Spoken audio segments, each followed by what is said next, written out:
शांति प्रसाद भट्ट जी, आप नवीन जी को सुन पा रहे होंगे। सरकार की वो तमाम योजनाएं क्या वाकई चिंतित है सरकार पर्यावरण को लेकर? और अगर है तो फिर ऐसी तस्वीरें क्यों सामने आ रही? क्योंकि विकास भी जरूरी है। और अगर हजारों की तादाद में अगर पेड़ों का कटान होता है तो क्या दूसरी जगह ऐसी चिन्हित की गई जहां पर उसके एवज में वहां पर पेड़ लगाए जा सके? ऐसी कोई योजना होनी चाहिए सरकार के पास, जो फिलहाल नजर नहीं आ रही। देखिए सोनी जी, आज की डिबेट बड़ी महत्वपूर्ण है। बिल्कुल। और मानव विकास के लिए इसमें कोई दो राय नहीं कि पानी की आवश्यकता है। देहरादून के अंदर जिस तरीके से जनसंख्या विस्फोट हुआ है, पानी का शॉर्टेज तो है, मई जून में बहुत दिक्कत होती है। मगर साथ में हमको ये भी समझना चाहिए कि सरकार और सरकारी मशीनरी ने देहरादून के अंदर सारी सरकारी जमीनों को जो है खुर्द-बुर्द कर दिया, चाहे उसमें नालों में बसा दिया हो, चाहे नजूल भूमि में इन्होंने अवैध कब्जे करके कॉलोनियां काट दी हो। ये किसी से छुपा नहीं है कि सरकारी जमीन भी इन्हीं नेताओं ने बेची है। दूसरी बात, विकास के नाम पर विनाश की ओर सत्ताएं काम कर रही हैं, उसमें कोई भी सरकार रही हो। आज इनको खलंगा का हरा भरा क्षेत्र दिख रहा है। हम पूछना चाहते हैं कि इस देहरादून के अंदर पिछले 4-5 सालों से अगर आप रिपोर्ट देखेंगे, वाटर लेवल जमीन का बहुत ज्यादा नीचे चला गया है। और हमेशा पर्यावरणविदों, वैज्ञानिकों, भूगर्भ वैज्ञानिकों की रिपोर्ट है कि जिस तरीके से देहरादून का वाटर लेवल कम हो रहा है, एक दिन ये देहरादून रेगिस्तान में कन्वर्ट हो जाएगा। अब मैं पूछना चाहता हूं आपके माध्यम से, ये कौन सा विकास है जहां एक और वन अधिनियम 1980 एक पेड़ काटने को मना करता है।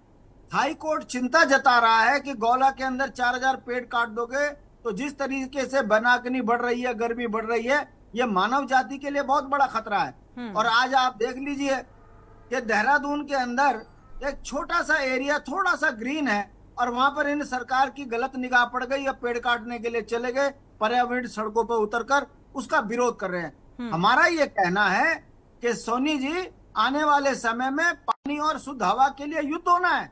ये तो नौबत देहरादून में आ चुकी है। देहरादून से लगे हुए क्षेत्रों में पानी भरने के लिए लाठियां चल पड़ती हैं। ये विकास इन्होंने इस राज्य में अस्थायी राजधानी देहरादून का किया है।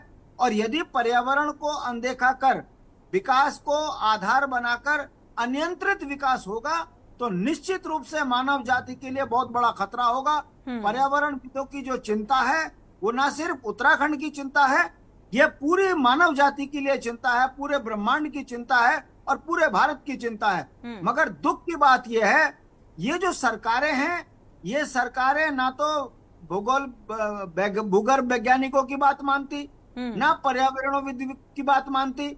मुझे तो चिंता ये है कि ये पर्यावरणविद जो आज धरना प्रदर्शन कर रहे हैं, ये 2 महीने बाद इनके यहाँ नोटिस आ जाएंगे पुलिस के। ये सरकार तो जो इनका विरोध करती है उसे मुकदमा लगा के जेल डालना सरल समझती है, और अनियंत्रित विकास कर नोट कमाना, और मानसिकता इनकी ऐसी है।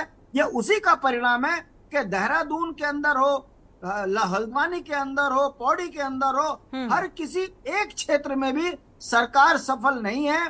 और हमें फिर कहना पड़ रहा है कि जिस देहरादून के अंदर बासमती होती थी, लीची होती थी, सुंदर पर्यावरण होता था, बराबर समय पे मौसम पे बारिश होती थी, आज वो देहरादून चीन से ज्यादा पोल्यूटेड, और गर्मी इतनी हो गई इस देहरादून में कि यहाँ पर तो रिटायरमेंट जीवन गुजारने आते थे। देहरादून का अगर जिक्र किया जाए, बेसिकली देवभूमि का, उत्तराखंड का, तो कहा जाता है ऐसे में गर्मी के मौसम में लोग उधर रुख करते हैं जाने का। एक पर्यटन के लिहाज से भी बेहद मायने और महत्वपूर्ण है।